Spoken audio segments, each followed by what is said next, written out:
Bonjour, nous allons voir dans cette vidéo comment résoudre une équation produit nulle. Alors, une équation produit nulle, c'est une équation, donc c'est une équation, c'est une égalité dans laquelle il y a une inconnue, et une équation produit nulle, ça va être une équation dans laquelle il y a un produit, c'est-à-dire une multiplication, et il y a une égalité égale à 0. Donc voici un exemple, puisque nul, ça veut dire que c'est égal à 0. Voici un exemple ici d'équation produit du style de celle que l'on va apprendre à résoudre. Donc nous avons bien une multiplication, donc nous avons le produit de deux facteurs, le premier facteur est la première parenthèse, le deuxième facteur est la deuxième parenthèse, et ce produit est égal à 0. Et le but de ce que nous allons apprendre, c'est d'apprendre à résoudre cette équation, c'est-à-dire trouver les valeurs de x pour que cette égalité soit vraie. Les ou la valeur, ou voir s'il y a des valeurs de x.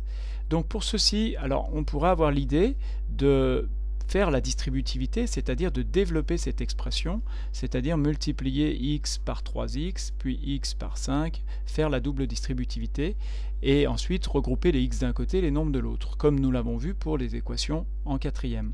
Sauf que ici, quand on va multiplier x par 3x, eh bien nous allons obtenir x au carré. Nous aurons donc une équation du second degré, et de manière générale, les équations du second degré, c'est au lycée qu'on apprend à les résoudre. Sauf pour ce type d'équation, qui est donc une équation produit, puisque nous allons voir une propriété ici, que nous n'allons pas démontrer, mais qui n'est pas très difficile à comprendre. Si un produit est nul, alors forcément, l'un de ces facteurs est égal à 0. Donc ici, si j'ai le produit de deux facteurs a et b qui est égal à 0, forcément, ça voudra dire que soit le premier facteur est égal à 0, a est égal à 0, ou b est égal à 0. Si aucun des deux n'est égal à 0, alors le produit ne fera pas 0. Donc ici, comment va-t-on utiliser cette propriété pour résoudre notre équation? Eh bien, ici, soit notre premier facteur x moins 2 va être égal à 0, soit notre deuxième facteur 3x plus 5 va être égal à 0. Donc on va commencer par écrire ceci. Soit x moins 2 est égal à 0, soit 3x plus 5 est égal à 0. Et finalement, là, on se retrouve avec deux petites équations, x moins 2 égale à 0 et 3x plus 5 qui est égal à 0, que l'on sait résoudre. Donc on va commencer par, on va les résoudre. Bon, là je vais faire les deux en même temps puisque j'ai déjà écrit mes réponses. Donc ça va nous donner quoi? Ça va nous donner x égale 2 pour la première équation, puisque quand on fait passer le 2 de l'autre côté, ça change de signe. En fait, on ajoute 2 dans les deux membres. Et donc x égale 2 sera notre première solution. Et là, on va faire passer le 5 à droite, donc ça va faire 3x égale moins 5, pour finalement, pour calculer x, faire moins 5 divisé par 3, donc moins 5 tiers. Alors, quand on fait comme ça, si x vaut 2, x moins 2 est égal à 0, donc le produit va être égal à 0, donc 2 est la première solution. Si x vaut moins 5 tiers, alors 3x plus 5 sera égal à 0, et donc le produit de ces deux facteurs sera aussi égal à 0, puisque l'un des deux sera nul. Finalement, on va écrire l'ensemble des solutions, on écrira un S majuscule comme ceci, est égal à, et là il y a deux solutions.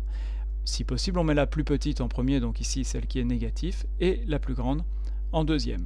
Alors, petite remarque, si la division 5 par 3 ici, si je fais la division sur ma calculatrice et que je vois que ça se termine, donc que c'est un nombre décimal, je peux mettre la valeur décimale 1,2, 1,3, 1,4.